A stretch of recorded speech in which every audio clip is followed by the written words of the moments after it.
Godspeed. I got speed. Oh. I got speed too. Okay. DECO, tell me about the feeling of playing in the Classico. It's different game from the other games because I think the Clásico is one game, no, in the Spanish league, but for all the world, no. Everyone is looking for this game. Everyone is watching this game. And it's totally different from the other kind of games. That's why the feeling is different, no. Of course, you know, when you play this kind of games, just 3 points, but it's more than this, no. No, for the league, for to win the league, of course, you need to win. It's more than 3 points, but the importance for the people, for all the world is watching this game. Now, Barcelona had a great result in the first Classico of this season, Euro Club. Is that motivation for this game, or do they need to be careful not to be complacent about facing Real again? I think is at the moment Barcelona is top of the league, and they play very well. Madrid, in my opinion, after now with Zidane, they playing better.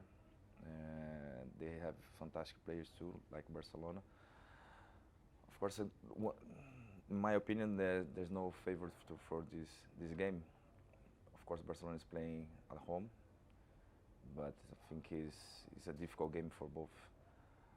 But if Barcelona is still winning until the Clásico, if they win the Clásico, I think they can win the league. Is that discounting Atletico, though? No, Atletico is playing well too. Atletico is different game. They defend very well. They work hard on the game. But in my opinion, if Barcelona is still winning until the Clásico, win the Clásico, I think they win the league. Now, both teams have great players, unbelievable players. So what do you think is the difference that seems to make Barcelona have the edge, certainly this season? I think both teams, like you said, has fantastic players. No, individual players like Cristiano and Kroos, Bale, Benzema. In Barcelona has Messi, Neymar, Suarez, Iniesta. But I think Barcelona has more collective quality, no? They play better like a team than Madrid at the moment. But like you said, they have fantastic players, and in one game they decide. How do Barca keep sort of reinventing themselves? A lot of clubs go through rebuilding and their level drops. Barcelona, they bring in new players, they bring in a new coach, and it still keeps going up. What's the secret to the Barcelona way? I mean, I'm sure if you knew that, you could sell it, but what's your view? I think it's, of course, the culture of the club is important, but I think this Barcelona has one structure, no? Some important players like Messi, Busquets, and Daniel Alves, and then of course Messi. But I think they keep the balance of these important players. They keep the players, and of course they bring players for a specific position. No, I think they don't buy players like we buy 2 or 3 players. We never know for what. You know, Barcelona, I think they're working well on this kind of.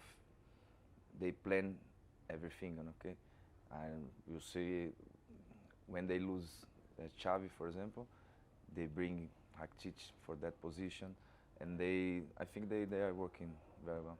Seems to be a lot of harmony in the Barcelona team for watching from outside. you know, Neymar, Suarez, Messi, they seem to be playing for each other. Do you think that's a key? Of course, that's a key because when you see that this kind of players, strong players with good character, strong character is difficult to imagine. If they have problems, it's very difficult to manage that for the coach or for everyone. When they play together, when they enjoy playing together, like now, I think is more easy for the coach. And Luis Enrique has done a fantastic job because obviously he wasn't a particularly popular choice to start with. I think the Luis Enrique he improved the quality the game of the team, like the defense they playing better, they pressing everything, they are doing better than on the past. And of course when you have three players like like Neymar, Messi, Suarez, it's just keep the balance of the team, pressing, play well, and leave them play. Must be nice to go to work, I'd imagine. The Euros, they'll be coming up shortly. Portugal, how do you like their chances coming into this competition?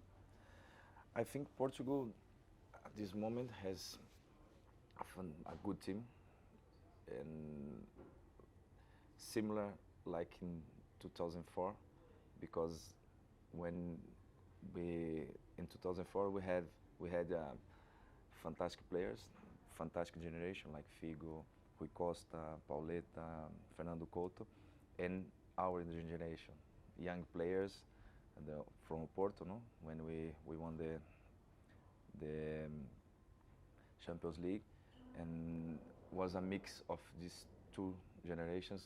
We built a good team. Portugal at the same at this moment has the same, because they have a generation of Cristiano Ronaldo, João Moutinho, and now this under 23, 21 in Portugal, they are very good. We have good talents in Portugal now, and I think if with Fernando Santos, if he's able to keep this balance, to do a mix of these important players, these young players, I think Portugal could be one favorite for win the Euro. You think they could be a favourite to win the Euros? One of Right. the favorites Right. to win. Do you think Cristiano Ronaldo's role is different with Portugal than it is with Real Madrid?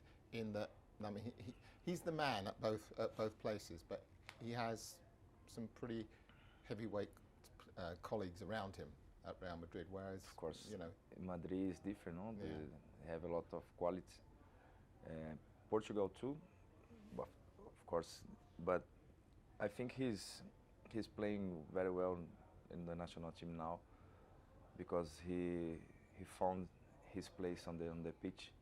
You know, he scored more goals in the national team. He moved better than before, and he knows the responsibility of him. But I think he's the leader of this team, and he's an example for the young players. No? let me just talk about one of your other old teams, Chelsea. Strange season for them. They started out badly and they seem to be becoming good, but maybe not good enough. Do you think their league position, the fact that they can't win the title, and they're obviously going to stay up, do you think that's an advantage for them in the Champions League? I don't know. I think it's to win the league is very difficult now. Of course, when they still playing on the Champions League. They have a good team, they have good players, and of course it's strange when you won the league in the last season and what's happened on this season. But I think this is because the Premier League improved a lot. The other teams they are working better, they have better players, and it's very difficult at this moment, the Premier League. More difficult than on the past, than on the last 10 years. And think that's why is Chelsea's that position now. But I think, of course, for them, if you don't have a lot of responsibilities on the Premier, to win the Premier, and it's better for the Champions League. But of course, they're down against PSG at the moment. Yeah, but And PSG 2-1.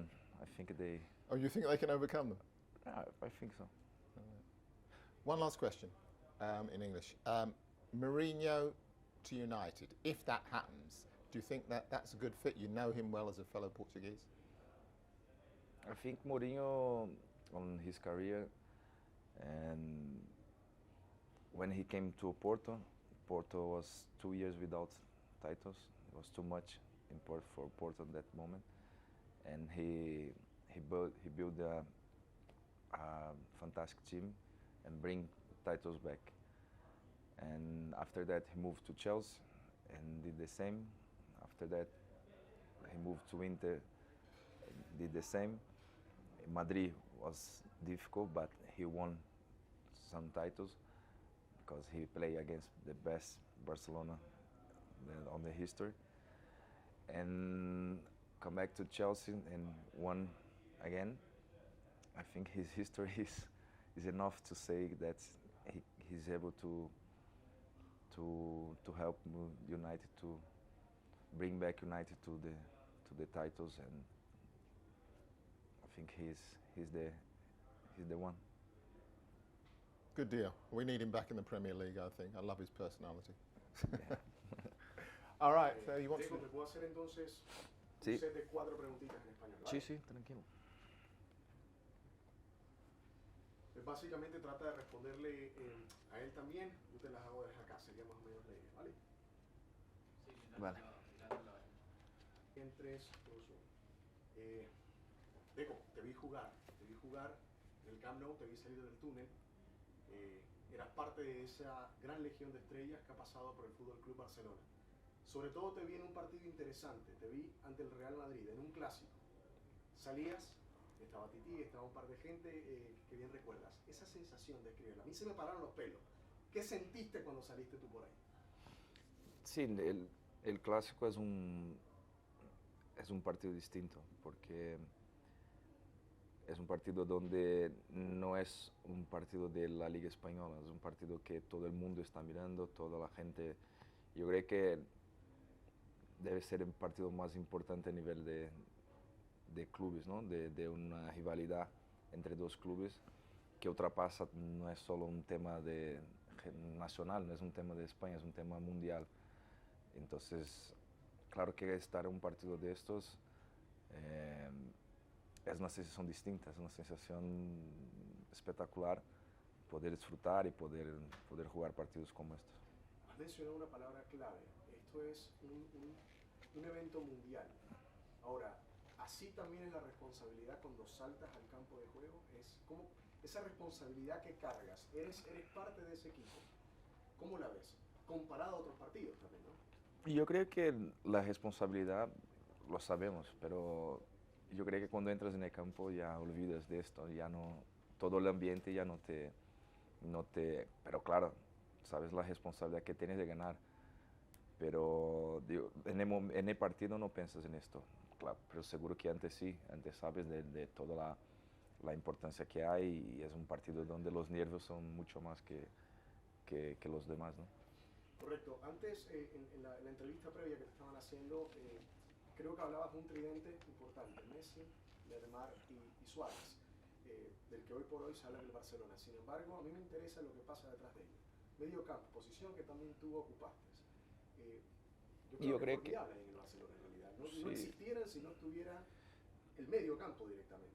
No, yo creo que este equipo, por supuesto que tiene estos jugadores, son jugadores que espectaculares, además cuando están bien jugando juntos todo sale mejor, pero hay jugadores, por supuesto, que centrocampo es donde controlas un partido, donde puedes ganar un partido, y a Busquets, por ejemplo, que es un jugador que no se habla mucho, para mí es el jugador clave en este equipo. Barcelona hoy por hoy se dice que es el mejor equipo del mundo. Si tú fueras Zinedine Zidane, ¿cómo le jugarías al Barcelona? ¿Cómo le jugarías? Yo creo que él tiene un gran equipo, tiene grandes jugadores. Yo creo que es un partido igual. Barcelona está jugando bien, pero Real tiene grandes jugadores. Tiene un equipo espectacular. Y yo, si fuera él, jugaría igual para igual. Yo creo que un partido como este no tienes que pensar mucho, tienes que jugarlo. Ok, muchísimas gracias. Nada.